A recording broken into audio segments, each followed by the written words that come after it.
Olá a todos, eu sou Camila Ribeiro e começo agora mais um episódio do Adcast. Sejam todas e todos muito bem-vindos. Hoje, pela primeira vez, dividindo a apresentação com Diego Café, meu colega da equipe comercial aqui na ADIC. E vamos falar de mais uma atualização que está movimentando o nosso mercado. Olá Camila e todos os nossos ouvintes, sejam muito bem-vindos. Muito feliz de estar aqui neste episódio do Adcast ao seu lado para falar de um tema tão relevante para o mercado. E como já antecipado, vamos falar de mudanças. E dessa vez o agente principal dessa alteração é o Banco Central, que alterou de forma significativa o comportamento das instituições financeiras em relação ao seu funcionamento. Muito bem colocado, Café. E antes da gente seguir, eu convido você que está nos ouvindo a compartilhar este episódio com colegas que também gostam de saber de tudo sobre o mercado financeiro. E bora lá! Podemos dizer que o Banco Central atualizou as medidas objetivas para que uma instituição financeira funcione no Brasil e isso varia conforme a sua atividade. Entre os atingidos por essas mudanças estão os bancos, as empresas de meios de pagamentos, como as de maquininhas de cartão e também as fintechs. Este assunto é para lá de interessante e sempre que existe uma grande mudança, existem dúvidas e questionamentos. E para nos ajudar a entender um pouco mais do que já vem acontecendo, trouxemos hoje quem de fato entende do assunto. Hoje está conosco Luciano Mainar Barreto, profissional com larga experiência no setor e atualmente é presidente da ANFAP, Associação Nacional dos Facilitadores de Pagamento. Seja muito bem-vindo, Luciano. Obrigado, Diego Café. Obrigado também, Camila. Muito feliz de estar aqui com vocês nesse podcast, poder trocar essa experiência que é muito importante para o nosso mercado, que é o mercado de payments, né? O mercado de meios de pagamento. E, obviamente, que a gente tem um assunto bem relevante, um assunto que mexe com as estruturas aí desse setor. E eu estou aqui para dividir com vocês. Muito obrigado pela sua oportunidade. Estou muito feliz e vamos falar desse assunto que é bem interessante. Eu estou super feliz aqui e já empolgado. Legal. Luciano, você que já fundou startup, trabalhou em diversas frentes do mercado financeiro e atualmente lidera a ANFAP. Ou seja, você foi testemunha de grandes transformações no setor. Conta pra gente um pouco do que já acompanhou aí do seu lado nessa trajetória. É muito legal falar sobre isso porque é o seguinte, eu me lembro que quando eu comecei aí nesse mercado de meios de pagamento e obviamente que muitas das pessoas que vão nos ouvir, né, eles vão lembrar de alguns pontos que eu vou declarar aqui, que é o seguinte, antigamente a gente sabe que esse mercado ele era totalmente fechado, era um mercado a gente conhece muito bem, né, desde 2008, 2009 que começou as grandes mudanças, né, as grandes mudanças de fato, onde nós tínhamos atuação aí só de dos grandes players, naquela época a VisaNet, naquele tempo conhecida, e a própria rede que atuava nesse setor, né, isoladamente ali, de uma forma fechada. Foi quando tivemos aquela primeira grande mudança. Isso trouxe um impacto muito positivo, do meu ponto de vista, porque conseguiu fazer a primeira abertura de mercado. Então, nós tivemos ali aquela mudança através da mudança da regra mesmo da própria lei, né, do Banco Central e que fez aquela atuação e começou assim a regulamentação por ali. O Banco Central procurou entender o setor de meio de pagamento porque ele não olhava para isso. Ele não olhava de forma como se vê hoje, como regulamentação. Ele não regulamentava naquele período.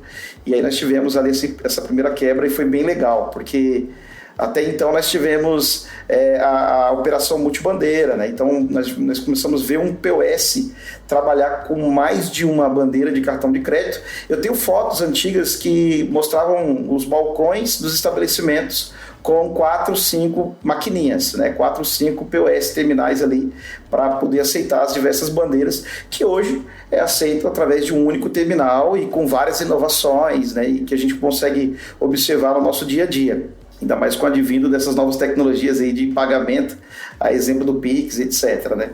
Então, naquele tempo, quando aconteceu essa primeira mudança, nós não tínhamos também nem muito reconhecimento da figura do facilitador de pagamento.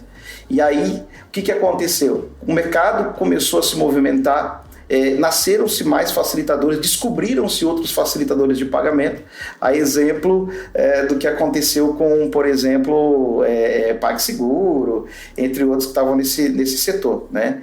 E nesse caso, a gente pôde ver ali que a atuação do Banco Central foi extremamente importante, Porque se não tivesse essa atuação, obviamente nós teríamos um mercado totalmente irregular do ponto de vista tanto técnico como comercial, e que o risco seria muito alto, né? Então a importância foi muito grande nesse sentido.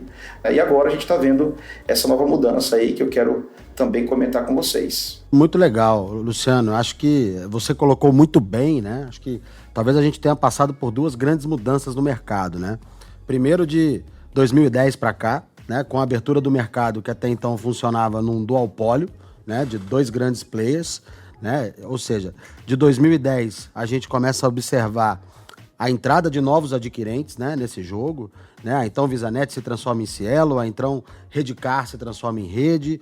A gente tem a vinda da Get, de gigantes, né, multinacionais como Global, First, o aparecimento da PagSeguro, da Stone, da DIC. Então, eu costumo dizer que essa foi uma primeira grande mudança, né? Quando você passa a ter diversos adquirentes entrando nesse mercado, e o que a gente começa a observar aí de 2015 em diante, além, né, desses grandes adquirentes, o aparecimento também de fintechs, né? Hoje aí a gente observa aí um mercado que a gente conta aí com cerca de 250 a 300 subcredenciadores, marketplaces, carteiras digitais, que fazem com que você aumente a concorrência no mercado, aumente a oferta de produtos e serviços para o consumidor final, o que é muito salutar para o mercado como um todo. E aí você começa a ver também o quê, né?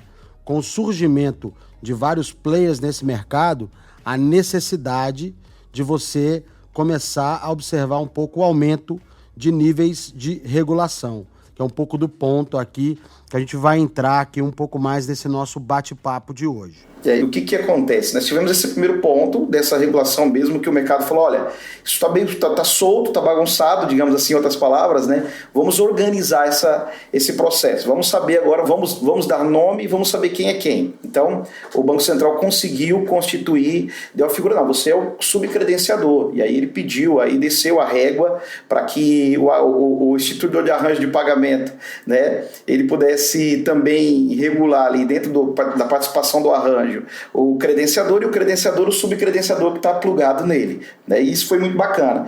E aí, quando veio essa segunda grande mudança, eu considero, Diego, se eu estiver errado, você me corrija, que é a questão da grade centralizada, né? Isso trouxe para o mercado uma abertura, ou seja, deu competição para o mercado, né? A questão da grade centralizada, a questão do registro dos recebíveis, né? Ou seja, nós temos, eu considero, para mim, quando eu tento explicar sobre o registro para uma pessoa que talvez não seja do nosso segmento, eu costumo explicar que ele funciona como um cartório. Então imagina o seguinte, a Camila, ela tem ali a sua maquininha, está fazendo transação, está feliz da vida no seu estabelecimento, digamos que fosse uma padaria, ela está vendendo o seu pão todo dia feliz. Só que até então, antigamente, como funcionava? Aquela transação não tinha um registro. Não era literalmente da padaria da Camila, né, ou do Joaquim ou da Maria. Então não tinha esse registro. E agora nós temos um cartório que registra cada transação e a quem pertence de fato. Olha, essa transação, né, essa transação comercial, essa venda aí no cartão Visa, no Master e etc., ela pertence à padaria da Camila. E aí isso ficou legal, como um cartório que registra ali um terreno, um imóvel que pertence agora à Camila, e ela tem como comprovar isso. Isso é legal porque antigamente a gente tinha só essa grade através da CIP. Então a CIP era detentora e só quem tinha como fazer trava de recebíveis, ou seja, a Camila agora ganhou a liberdade de vender esse direito da transação dela. A transação está no nome dela e agora ela pode vender, e não só vender como antigamente, que ela vendia só para um banco especificamente. Hoje ela consegue vender talvez até para uma fintech ou para um FDIC, enfim, né? Então trouxe uma grande diferença. Eu acho que é a segunda grande mudança, me permite esse comentário. É isso mesmo. Eu acho que com as mudanças, né, a evolução do mercado, principalmente no que tange a credenciadora, a subcredenciadores, o Bacen está trabalhando para colocar cada um no seu quadrado, né? Porque começou a ter muita gente né? Muitas empresas de diversos portes, mas está na hora de colocar cada um no seu quadrado e aí todo mundo vai seguindo e a concorrência fica positiva também, né? E aí o que eu ia puxar para a gente entrar nessa parte da regulamentação, das mudanças que vieram, é que no dia 11 de março deste ano de 2022, o Banco Central anunciou mudanças significativas na regulamentação das instituições de pagamento, atualizando as regras para acompanhar a evolução do setor. E aí que eu te pergunto, Luciano, qual o impacto das mudanças do ponto de vista do facilitador, subcredenciador? Legal. É o seguinte, inclusive, eu vou falar aí do impacto, né, e eu quero abranger o seguinte, quando que isso começou, né? Ele começou logo no dia 11 de novembro lá de 2020, teve uma consulta pública que o Banco Central ele falou assim, olha, a gente precisa organizar agora, até porque tinha uma cobrança dos grandes players, dizendo o seguinte, dos grandes bancos, né? O argumento deles qual que era? Que favorecia o ambiente das fintechs, porque elas não tinham as mesmas regras, né, que eles chamam, é conhecido como regras prudenciais, né? E aí o que aconteceu? Como as regras eram mais brandas para a fintech, ou não tinha uma regra tão clara, e aí eles falavam, poxa, aí o crescimento da fintech obviamente é exponencial, né? As fintechs começaram a crescer, a gente viu grandes fintechs se destacando no nosso Brasilzão, e através dessa consulta pública foi onde nasceu aí, e isso é legal do Banco Central, né? Eu acho que é um ponto muito positivo. O Banco Central ele traz primeiro, ele não fala assim, olha, eu vou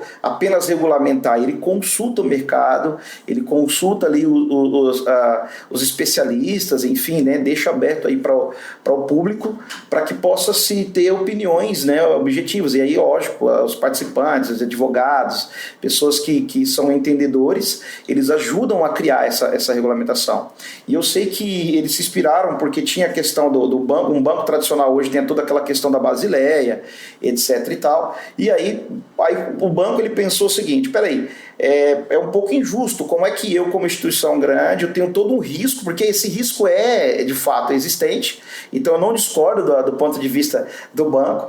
Aí ele fala, poxa, eu não tenho como, ele fica como se fosse assim, acompanhar esse crescimento da fintech. Lógico que o banco também abriu suas fintechs, né? Então, alguns bancos, algumas instituições abriu. E aí o Banco Central pegou tudo isso e falou, não, então vamos criar uma regra, né? E aí vamos fazer uma regra que dê possibilidade de todos participarem. Assim que eu faço a leitura, tá?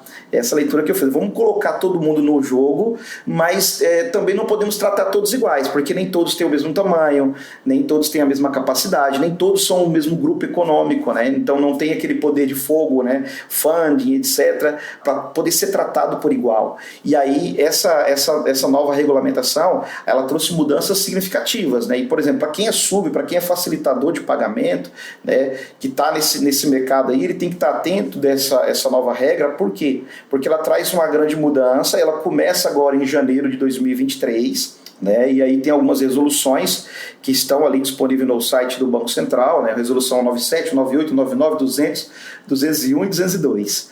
Né, então é legal. E aí ela tipifica, ela tem três tipos de situações, ou eu poderia dizer três tipos de empresas diferentes, né, de situações que é tratado dentro dessa regra. Então essa regra ela organiza o mercado da fintech. Então é até um pouco complexo se eu falar o detalhe da regra aqui, mas até porque a gente todos vão precisar ler a fundo para ver onde ele se enquadra. Mas no caso da grande maioria dos facilitadores, eu já posso dizer que ele está no tipo 2. Então existem três tipos, dentro dessa regra, três tipos de empresa. Ele trata ali o conglomerado prudencial, que é liderado por instituições financeiras, que é autorizada pelo Banco Central. Então nós temos assim, a instituição financeira que ela já tem ali a autorização do Banco Central para funcionar. E aí ela já tem que cumprir toda a lei, etc. E aí tem o tipo 2, que seriam as empresas que elas não estão integradas ainda à instituição financeira, ou, por exemplo, uma sociedade de crédito direto ao microempreendedor, ou que não funciona ainda ali pelo Banco Central, e tem o tipo 3, que seria integrado por instituição financeira ou autorizada pelo Banco Central de qualquer forma. Então essas três regras aí, né, que atinge ali o mercado de facilitador, o mercado em geral, é interessante observar porque ela vai trazer ali um impacto direto na atuação, no pedido de autorização, no processo de autorização para funcionar como IP, como instituição de pagamento. E é legal, um último ponto, a gente falar que na prática, né, tem patrimônio mínimo, então tem que observar, né, a questão do PRP, né, o patrimônio mínimo tem que ser observado, que aí vai atender o mesmo padrão das instituições já reguladas pelo Banco Central, né, aquele COSIF, e toda a estrutura também de gerenciamento de risco. Luciano, eu achei interessante que você falou, né, que tem os enquadramentos mesmo, literalmente, colocar cada um no seu quadrado, né? Então, os facilitadores ficam no tipo 2. Agora, antes até da gente seguir, eu queria te perguntar, é uma consulta pública de 2020, foi publicado em março de 22 e a implementação inicia em janeiro de 23. Né? Esse tempo, né, de menos de um ano é um tempo bacana? Como que está sendo essa parte de tempo mesmo, período para implantação? Tá rolando legal? Do meu ponto de vista é um tempo apertado, porém nós temos aí um modelo que o Banco Central traz para a gente que ele é faseado, né? Então são por fases, isso vai até 2025. Né, se não me falha a memória. Então, ela está prevista a fase completa para conclusão ali em 2025. Então, isso também traz uma certa facilidade, não aperta tanto. Agora, eu falo no sentido do que eu acho o tempo apertado, porque já começa agora, porque eu acho que essa cultura, esse processo educacional que nós, como facilitador, temos que aprender, temos que entender a regra, tirar dúvidas, temos técnicos que é muito distante, às vezes, para algumas instituições menores, é interessante a ser bem trabalhado para que fique fácil a compreensão e todos possam conseguir participar, aqueles que têm interesse dessa jornada, né, de permanecer trabalhando ali como fintech, etc., tem essa possibilidade de trabalhar corretamente, porque essas são as regras do jogo, né? Então eu estou no jogo de forma legalizada ou eu fico fora do jogo, porque só tem esse jeito agora de participar. E isso é muito importante, né, Luciano? Porque quando você começa a ter aí um aumento de regra, né, você passa a ter uma exigência de capital mínimo para atuar, um processo bem estabelecido de governança, procedimentos aí com relação à PLD, QIC, você começa aí, de certa forma, a separar o joio do trigo. E profissionaliza, né? E profissionaliza o projeto. A gente fica totalmente profissional, fica uma coisa tanto legal, mas quanto profissional.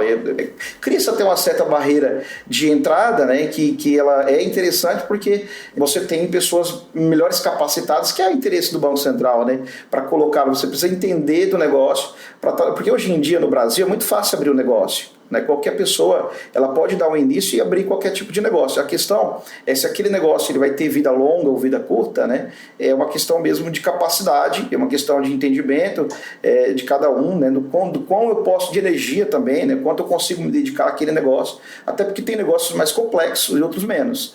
Né? E eu acho que essa abertura eu vejo como um ponto muito positivo, né? De uma forma geral, toda até inclusive essa regulamentação. Por quê? Porque ela, além dela dar essa questão de profissionalismo, né, dentro do mercado financeiro, o Banco Central ele flexibilizou a regra, ele traz mais gente para participar, né, Diego? E ao mesmo tempo ele fomenta a competição. Então olha só que legal, grandes grupos hoje estão se transformando em fintechs. E você vê grandes atuações, né? Muito bacana isso, né? As pessoas trazendo ali conhecendo, entrando dentro por exemplo, conhecendo o caixa do cliente, né? Você vê as grandes empresas conhecendo o caixa do cliente.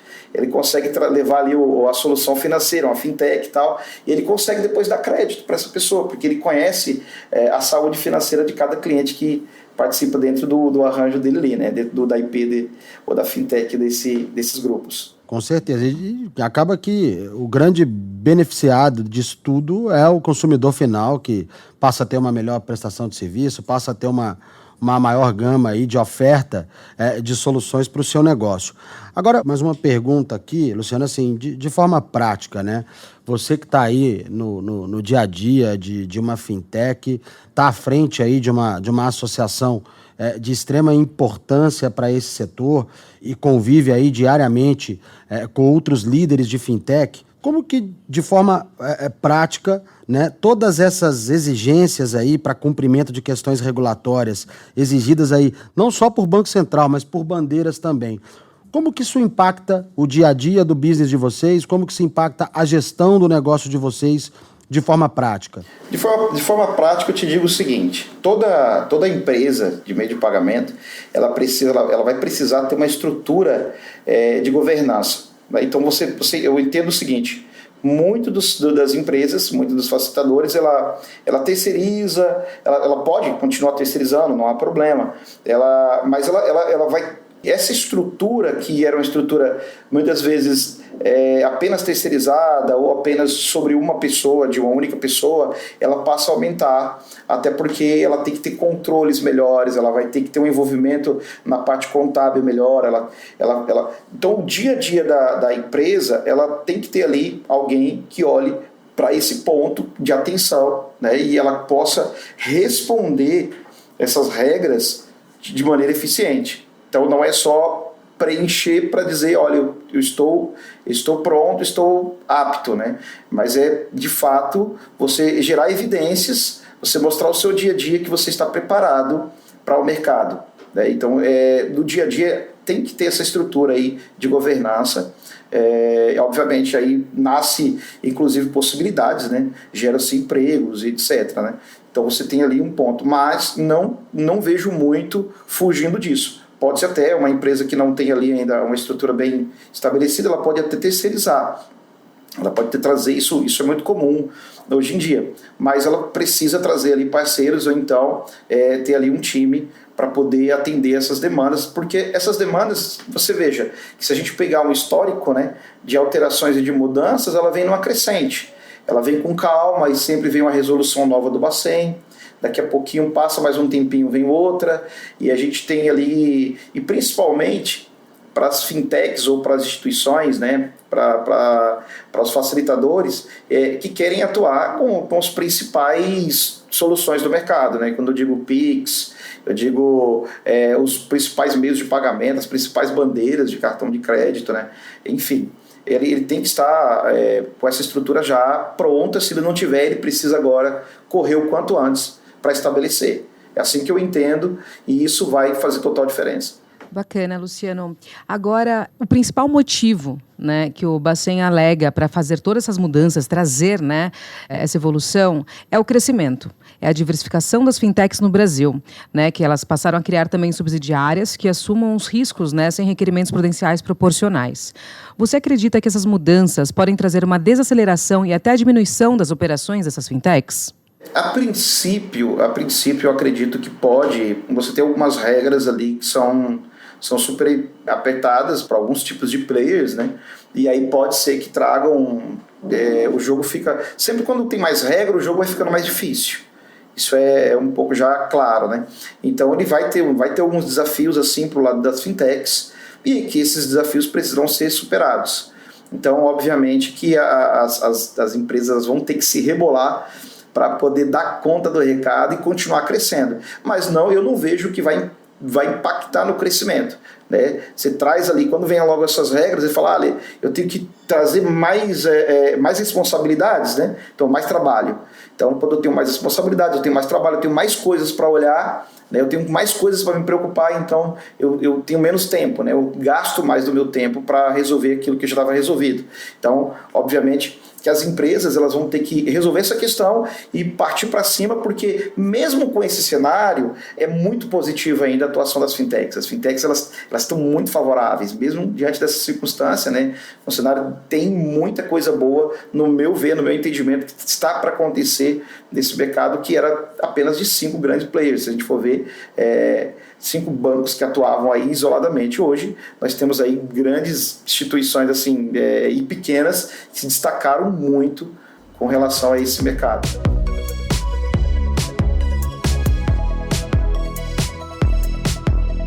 Agora, então, aproveitando esse seu ponto, né, de otimismo quanto ainda à expansão, às possibilidades que as fintechs estão trazendo, né, você hoje localizado, né, em Aracaju. Conta pra gente como que tá ainda o crescimento das fintechs no Nordeste e no Norte. Há bastante espaço ainda, campos para novas empresas? Eu sou até suspeito em falar, porque eu rodo por todo o Nordeste e a região Norte também. Eu fico impressionado como as empresas, né, as fintechs, elas têm encontrado algumas, né? Tem um ditado que o pessoal do comercial fala muito, que bebe água limpa quem chega primeiro, né? Mas eu tenho visto algumas empresas que chegaram, foram rápidas e elas estão se destacando, elas estão tendo bons resultados justamente na região Nordeste. E aí, com essa questão da fintech, traz muito esse apelo também, que esse apelo cultural e esse apelo regional, por exemplo, né? Então, digamos assim, eu vi aqui alguns cases, é muito interessante, que a forma de se comunicar da fintech era a forma do público do dia a dia, né? Com sotaque, você entra nas suas páginas, nos seus sites, nos seus websites, nos seus aplicativos, você vê o tratamento, né? O chat de atendimento, falando a linguagem dessas pessoas regionais. E isso cativa porque dá aquela sensação, e não deixa de ser verdade, né? Que, poxa, é da gente, é daqui, é nosso. É aquela coisa regional. E o público, eles gostam muito dessa questão de proximidade, de estar perto, né? Estar próximo. Traz aquela coisa assim, é de casa, rapaz. Eu conheço o dono, é filho da Maria, né? Do Joaquim. E isso é muito bacana. Então você vê agora pequenas empresas que se tornaram fintechs e que resolvem a vida desse público. Quem sai ganhando no final, como disse o Diego Café, é o público final, que consegue fazer seus pagamentos no dia a dia, paga conta, faz transferência, tem o seu dinheiro ali disponível em tempo real, na sua conta, já abre na hora, né? Não tem mais aquela burocracia de antigamente, enfrentar fila, de ter toda aquela dificuldade, a bancarização, e aí uma coisa que o Banco Central gosta muito de trabalhar, né? Trazer essa inclusão digital e financeira para quem um pequeno empreendedor ou para uma pessoa física que ainda não teve esse encontro aí com o mercado financeiro. E eu fico muito feliz, porque afinal de contas eu faço parte da região Nordeste, amo muito também o nosso Brasil, São Paulo, gosto muito de estar com vocês, né, em São Paulo, estou aí na Anfap, mas de fato essa coisa regional, ela tem um poder muito grande.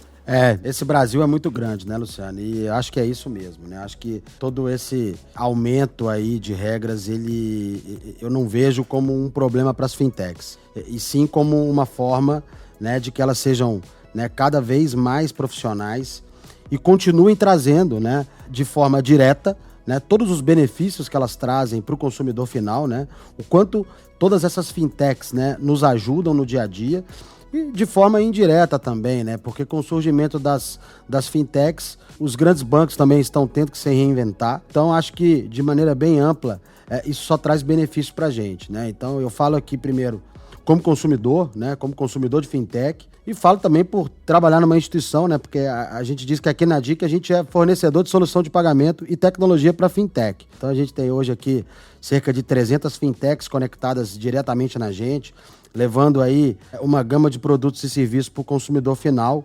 Então, quanto mais a gente puder incentivar a profissionalização das fintechs, o surgimento de novas fintechs, isso aí funciona, né, de forma de levar benefício direto para o consumidor, né, melhorando aí a experiência de todo mundo na gestão do dinheiro, né, na gestão do nosso dia a dia, que é muito importante. Eu queria até destacar, e uma coisa que você falou, a DIC, ela está de parabéns, porque eu não vi ainda tanto conteúdo quanto a DIC, o ADICcast, não só como os blogs. Eu me impressiono, às vezes eu quero aprender um pouco mais, todos nós, desse mercado. A gente sabe muito bem que um aprende com o outro. Isso é uma coisa muito bacana, que gerou uma grande comunidade, as pessoas se conhecem agora, né? Eu acho que você é mineiro, né? Você deve Minas. Sou mineiro, sou de BH. Sou do interior de Minas, mas fui criado em BH. Eu estava me recordando disso aqui agora, né? E você vê, por exemplo, Minas, né? A gente falando de regionalidade, e a DIC, ela traz isso, né? Ela traz isso para o Brasil, né? Ela atinge quanto que ela... E eu falando aqui do blog, falando do ADICast, mas o que eu quero dizer é que é o seguinte, esses conteúdos, ele ajuda a todos a entender melhor. Hoje é difícil encontrar uma pessoa que ela não teve algum tipo de contato, né? Eu já vi os jovens assim, totalmente antenados, né, com alguma fintech. E você percebe que, por exemplo, ter a DIC como uma grande provedora, e não só agora trazendo só a solução, mas trazendo a educação através desse conteúdo, através desses canais, isso faz uma diferença enorme, gente. Eu estou falando isso não por estar aqui com vocês, mas que de fato e que de fato acontece na prática, né? Eu sou consumidor, né, desses conteúdos de vocês, e eu dou os parabéns para a DIC, para todos que formam esse time, e desde já assim, eu fico feliz de poder participar disso, claro. Legal, Luciano. Obrigado. A gente te agradece aqui, né, pelo reconhecimento. E, né, finalizando esse bate-papo, por mim, a gente ficaria aqui o dia inteiro falando, mas temos tempo aqui para cumprir. Queria te agradecer pelo seu tempo, por participar aqui conosco de mais um ADICcast e por emprestar um pouquinho para a gente aí de toda a sabedoria e experiência que você tem nesse mercado. Muito obrigado, viu? Poxa, eu que agradeço, gratidão a você, a Camila, a todos que compõem esse time. Eu fico à disposição de vocês sempre que vocês precisarem, quiserem. A gente precisa trocar muito essas figurinhas, essas experiências, porque é muito relevante e gostoso fazer isso, né? A gente faz porque gosta realmente da nossa atuação, do nosso trabalho, né? É muito legal poder trabalhar com isso e ver no final o resultado, né? É isso mesmo. Muito obrigada, Luciano. Realmente a gente aprendeu bastante. Eu acho que um ponto que você tocou, que é muito importante, é a educação, é compartilhar o conhecimento. A gente está num momento onde nada mais é segredo. Existem, né, regras de negócio, existem modelos de atuação, mas o quanto mais a gente compartilhar, mais a gente falar sobre o assunto e pegar diversos pontos de vista, a gente consegue que o mercado fique mais consistente, né? E isso é válido para todo mundo e, como você mesmo disse, que Diego diz, o consumidor final vai sempre agradecer, né? Porque é esse que é o importante, impactar a quem utiliza, né? Com impacto positivo. E até eu quero fazer um gancho aqui para quem ainda não ouviu. O episódio 32, alguns, né, episódios atrás, a gente também falou sobre esse mesmo assunto com outra pessoa, com a Vanessa Fialdini, que é uma das advogadas mais influentes e reconhecida na indústria de meios de pagamento. E ela falou também das mesmas mudanças que nós abordamos agora, porém com ponto de vista regulatório mesmo, ponto de vista da consultoria de advogados, né? Então acho que é bem bacana complementar esse conteúdo e um papo complementa o outro e dessa forma a gente vai aí levando para mais pessoas o conhecimento, entender um pouquinho por que as pessoas que entram para esse segmento também são picadas e não querem sair mais, né? Porque ele cresce, desenvolve e é muito satisfatório ter um regulador atuando de forma tão positiva conosco. E é isso, mais uma vez, muito obrigada. E você que nos escuta, eu peço que continue nos acompanhando sempre em sua plataforma de preferência e siga a DIC no LinkedIn. Até mais!